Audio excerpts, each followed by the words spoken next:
தமிழ்நாட்டுல எல்லாமே சேஞ்ச் ஆயிடுச்சு. உங்க நகையையும் சேஞ்ச் பண்ணுங்க. உங்க பழைய நகைக்கு கிராமுக்கு 150 ரூபாய் கூடுதலா வாங்கி புது நகை எடுத்துக்கோங்க. அதே கம்மி சேதாரம் தான் உங்க லலிதால மட்டும்தான். ஆச்சி மசாலா எந்த சமையலும் ருசி தேடும் ரகசியம் 20 ரூபாய். ஹாலிடேஸ்னாலே அது நம்ம ஜிடி ஹாலிடேஸ் தான். GT Holidays, South India's #1 travel brand. You know you are special when you're with GT Holidays.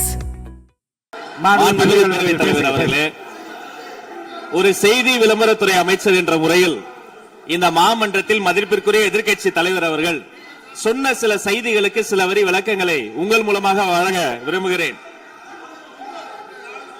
தன்னுடைய பேச்சிலே மாண்புமிகு எதிர்க்கட்சி தலைவர் அவர்கள் சில விளக்கங்களை ஆக்கப்பூர்வமாக ஆதாரத்தோடு கூறியிருந்தால் அதை குறிப்பெடுத்து அதன்படி இந்த தமிழ்நாடு அரசு தன்னுடைய திசைவழி போக்கை சரியான முறையில் செலுத்திக் கொள்ள தயாராக தான் இருக்கிறது. நான் முதல்வன் திட்டத்தை முடக்குவதற்கோ மாற்றுவதற்கோ எங்களுக்கு எந்த திட்டமும் இல்லை. ஆனால் சில விஷயங்களை தெளிவுபடுத்த வேண்டும். 40 நாள் விரதம் முடிப்பது போல 40 நாட்கள் ஆட்சியை இந்த தாவேக அரசு நிறைவு செய்திருக்கிறது.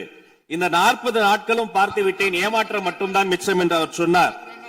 ஆனால் மக்கள் திமுகவினுடைய 40 நாள் அல்ல 5 ஆண்டுகளையும் பார்த்துவிட்டு அந்த வந்த ஏமாற்றத்தால் தான் இப்படி ஒரு தீர்ப்பை எங்களுக்கு வழங்கி இருக்கிறார்கள். ஆளுநர் மகிழ்ச்சி, அமைச்சர்கள் மகிழ்ச்சி, ஆளுநர் மகிழ்ச்சி என்றெல்லாம் சொன்னார்.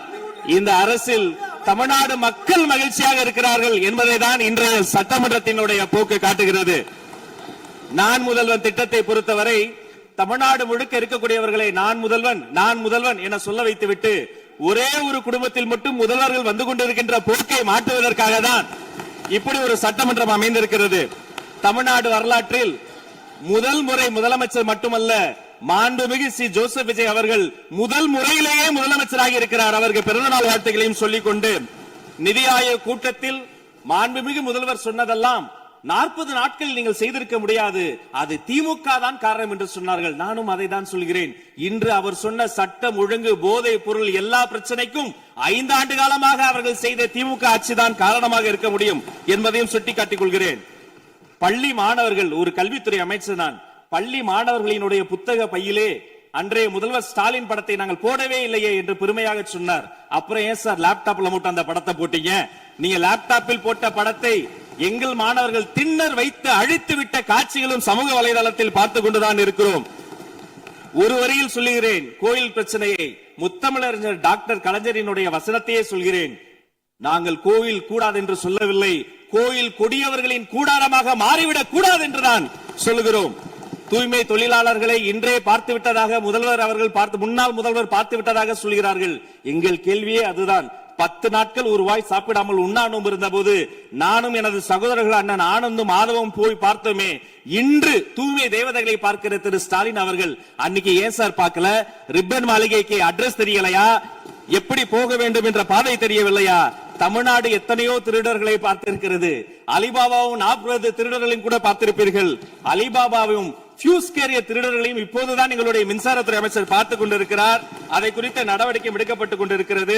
அவர்கள் மின்வெட்டை குறித்து சொன்னதற்கு மாண்புமிகு புரட்சி தலைவி அம்மா அவர்கள் இதே மாமன்றத்தில் சொன்ன ஒரு வரியை சுட்டிக்காட்ட ஆசைப்படுகிறேன்.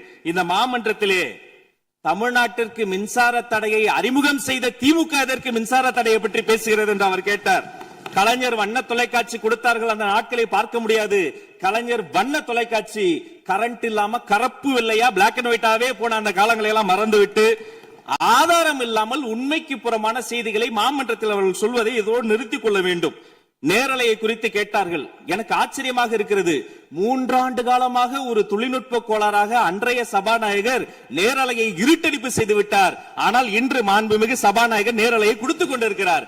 அவருக்கு எங்கள் சார்பாகவும் நன்றியை கூறிக்கொண்டு, விவசாயிகளை குறித்து இந்த மாமன்றத்தில் ஒன்று சொல்கிறேன். தமிழ்நாடு வரலாற்றிலேயே விவசாயிகளினுடைய சங்கத்தின் தலைவர்கள் மீது குண்டாஸ் போட்ட ஒரு சர்க்கார் திமுக சர்க்கார். ஆனால் அவர்கள் கண்ணீரை போக்க நாங்கள் போராடி கொண்டிருக்கிறோம். அரசு பள்ளிகளில் எந்த கட்சிக்காரர்களும், அது தாவேகாரர்களாக இருந்தாலும் சரி, பள்ளி மாணவர்களை தொந்தரவு செய்யாதீர்கள் என்று சொன்னதோடு மட்டுமல்ல, பெருமையோடு சொல்கிறேன், எங்கள் கட்சியினுடைய ஒன்றிய செயலாளர் அரசு பள்ளியில் சென்று ரிலீஸ் எடுத்ததற்காக நேற்றைய தினம் கட்சியை விட்டு நீக்கியிருக்கிறார் என்னுடைய பொதுச் செயலாளர்.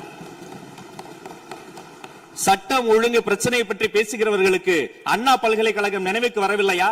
அண்ணா நகரில் பெத்த பிள்ளைக்கு கொடுமை நடந்ததற்கு கம்ப்ளைண்ட் கொடுக்க வந்த அப்பா அம்மா மீதை அடித்து துன்புறுத்தியது நினைவுக்கு வரவில்லையா? யார் அந்த மேலிடம் என்று கேட்பவர்களுக்கு யார் அந்த சார் என்பது நினைவுக்கு வரவில்லையா என்பதை உங்கள் மூலமாக நான் கேட்டுக்கொள்கிறேன். இடையில் ஆங்கிலத்தில் ஒரு விஷயம் சொன்னார், to remain silent. I want to quote Walter. I may not agree with what you are saying, but I am ready to give my life to defend your right to say it. எதிர்க்கட்சிகளினுடைய கருத்துகளையும் அரவணைக்கக்கூடிய மாமனிதர் இந்த மன்றத்தில் முதல்வராக உட்கார்ந்து கொண்டிருக்கிறார். ஆக்கப்பூர்வமான விமர்சனங்களை சொல்வீர்கள் என்று பார்த்தால் திரும்ப திரும்ப அரசியல் விமர்சனங்களை மட்டுமே சொல்லிக் கொண்டிருக்கிறீர்கள்.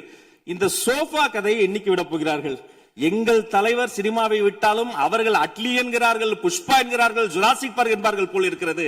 நான் ஒன்று சொல்லிக் கொள்கிறேன், அந்த சோஃபா அவர்கள் வாங்கியது, அவர்களினுடைய வசதி கருத்து வாங்கியது. மதிப்பிற்குரிய அண்ணன்களை நீங்கள் சிறுமைப்படுத்தக் கூடாது. ஆனால் ஒன்று உறுதி, எந்த காரணம் கொண்டும் பார்க்க வருகிற கூட்டணி தலைவர்களுக்கு மட்டும் பிளாஸ்டிக் சேர் போட்டதை போல சிறுமைப்படுத்தக்கூடிய கட்சி தமிழக வெற்றி கழகம் இல்லை என்பதையும் நேரத்தில் நான் தெரிவித்துக் கொள்கிறேன். சிங்க பெண்களை குறித்து அன்றே விழிவாக தெளிவாக அழகாக நான் கூறிவிட்டேன். சிங்க பெண்கள் இந்த நாட்டினுடைய தமிழ்நாடு அரசினுடைய பொக்கிஷம். அவர்களை குறித்து மீண்டும் மீண்டும் இப்படி சிறுமைப்படுத்தி பேசியதற்காக மாண்புமிகு பேரவைத் தலைவர்கள் அதை கண்டிக்க வேண்டும். சிங்க பெண்களை குறித்து இனி யாராவது தவறாக பேசினால் அதை அனுமதிக்க கூடாது. இப்படி தவறாக பேசியதற்காக அவர்கள் மன்னிப்பு கேட்க வேண்டும் என்று தமிழக வெற்றி கழகத்தினுடைய அரசு சார்பில் கேட்டுக் கொள்கிறேன். வாக்குறுதிகளை பற்றியெல்லாம் பேசினார்கள். பொதுவாக வாக்குறுதிகள் சர்வதேச அளவில் பொலிட்டிக்கல் பினாமினல் எப்படி உருவாகிறது?